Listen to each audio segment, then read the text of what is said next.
One of the terrorist was the follower of doctor Zakir Naik on the Facebook. Indian media ने उसको twist की जी और बोले ही वॉज इंस्पायर्ड। एक फॉलोअर होना अलग होता है और एक इंस्पायर्ड मुतासिर होके टेररिस्ट एक्ट करना अलग होता है, और एक फॉलोअर होना चाहिए। तासुर दे दिया कि आपका साथी है। हाँ, लेकिन जाकिर नाइक के लेक्चर देख के वो नो टेररिस्ट अटैक किया इनडायरेक्ट। तौबा है। तो इंडिया मीडिया में और उस टाइम वो हफ्ते में अल्हम्दुलिल्लाह maximum search name in the world वो जाकिर नाइक। आप गूगल के ऊपर Zakir Naik every day about 40-50 newspaper में, और इंडियन न्यूज़पेपर तो मुझे ओवरनाइट सर बिकते मोदी हैं। गवर्नमेंट ने मुझे और फेमस बना दी। तो इसीलिए मैंने कहा जज़ाकल्लाह। जज़ाकल्लाह। और जज़ाकल्लाह मतलब अल्लाह उनको जज़ा दे। जो लोग अरबी जानते हैं वो समझ गए मैंने क्या कहा। इंग्लिश में थैंक यू भी कहा, नो प्रॉब्लम। लेकिन एक जज़ाकल्लाह अलग होता है और एक जज़ाकल्लाह खैर अलग होता है।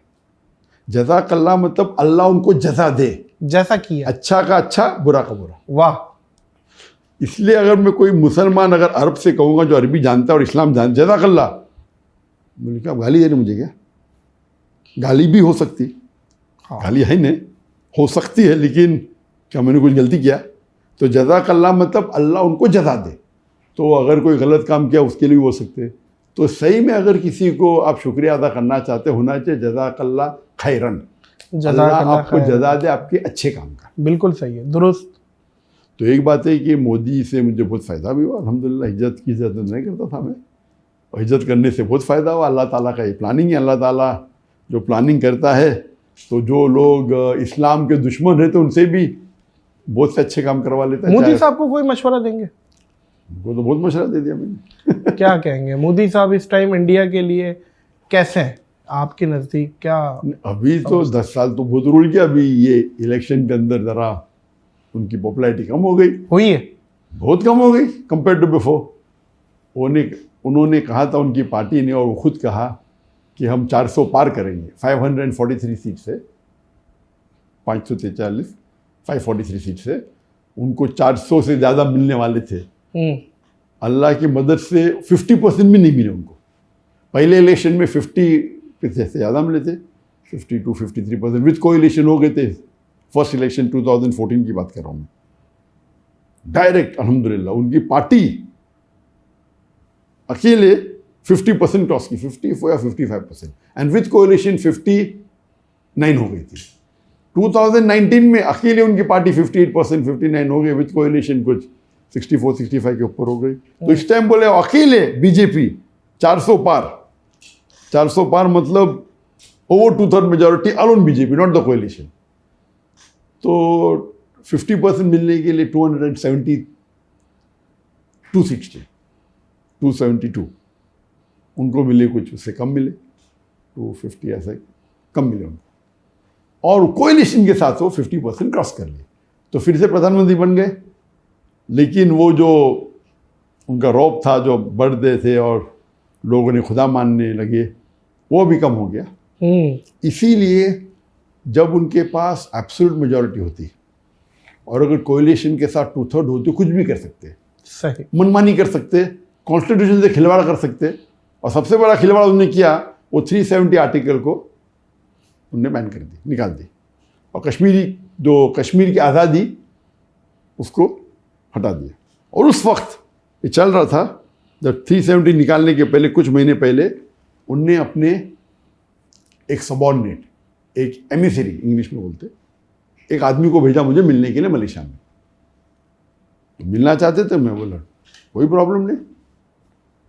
तो हमने एक 5 स्टार होटल में मुलाकात की इधर मलेशिया में, पुत्रजाय में। मैंने बोला आपको कौन भेजा है? तो बोला डायरेक्ट मुझे मोदी जी और अमित शाह ने भेजा, प्राइम मिनिस्टर और होम मिनिस्टर ने। ये कभी की बात है, 2018 जब ये 370 आर्टिकल निकला कश्मीर का, उसके कुछ महीने पहले। सही 18 था या 2018 तकरीबन, या 19 जो भी था। तो क्या बात हुई इसमें? उन्होंने कहा कि हम आपके हमारे बीच में दरमियान मिसअंडरस्टैंडिंग हटाना चाहते। सही। तो मैंने कहा मेरे हिसाब से अगर मुझे कोई दुनिया में मेरे फैमिली के बाद अच्छी तरीके से जानता है वो आपकी इंटेलिजेंस है। मेरे फैमिली के बाद अगर मुझे कोई एकदम गहराई से जानता है वो आप लोग हैं। मेरी ज़िंदगी तो एक ओपन बुक है, खुली किताब है। वो अलग बात है कि आपको मेरे काम पसंद नहीं आते, लेकिन मैंने कोई भी कॉन्स्टिट्यूशन का एक भी हिस्सा I have not broken any law of Indian government. वो पैचअप करना चाह रहे थे आप लोग? हाँ बिल्कुल सही। क्यों? तो बात तकरीबन हुई 5-6 घंटे तक। अच्छा।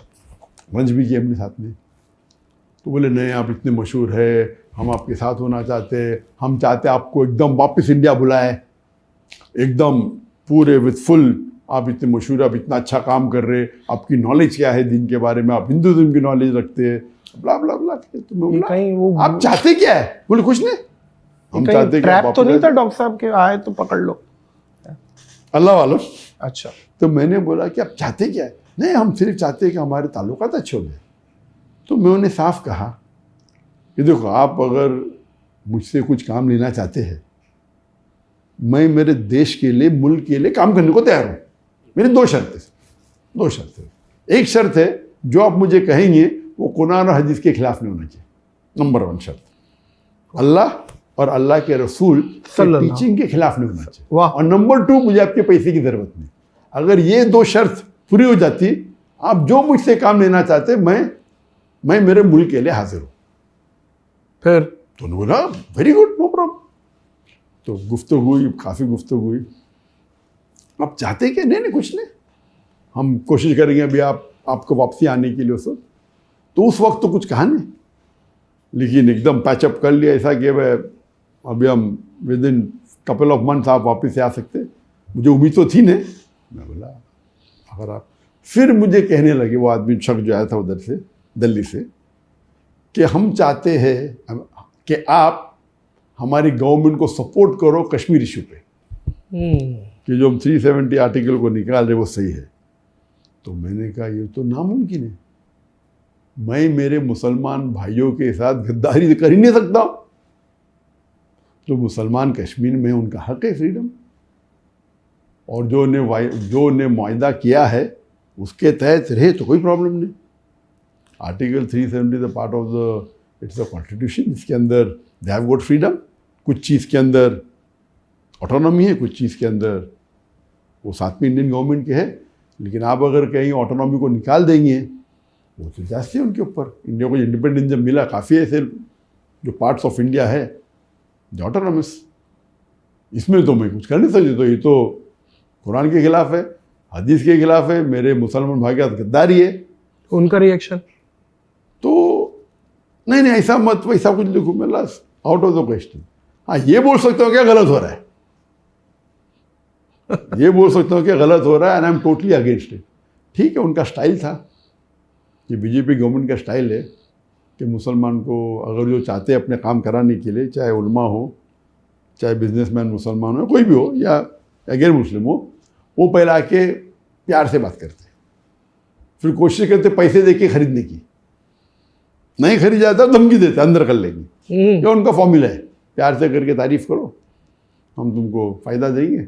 नंबर 2 पैसे दे के खरीद। अक्सर ये पहले 2 में अक्सर लोग मान देते। तीसरा है नहीं करेंगे तो हम ईडी के रेट डालेंगे, इनकम टैक्स के रेट डालेंगे। तो मेरे साथ तो सब कुछ कर लिया उन्होंने, मुझे प्रॉब्लम ही नहीं।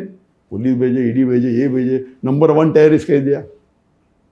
तो मैं थैंक यू बोलता, अगर लोग मुसलमान में तो काफ़ी लोग, अक्सर लोग जानते थे इंडिया में, गैर मुस्लिम में भी जानते थे। लेकिन मोदी के बाद ये गोदी मीडिया जो है, वो जो मुझे हमेशा मीडिया पे आने की वजह से, अभी तो माशाअल्लाह बहुत small percentage non Muslim India में होंगे जो मुझे नहीं जानते। नहीं मुझे नहीं लगता कि नहीं जानती होगी, बहुत कम होगी। तो ये उनकी बदौलत है। और उसके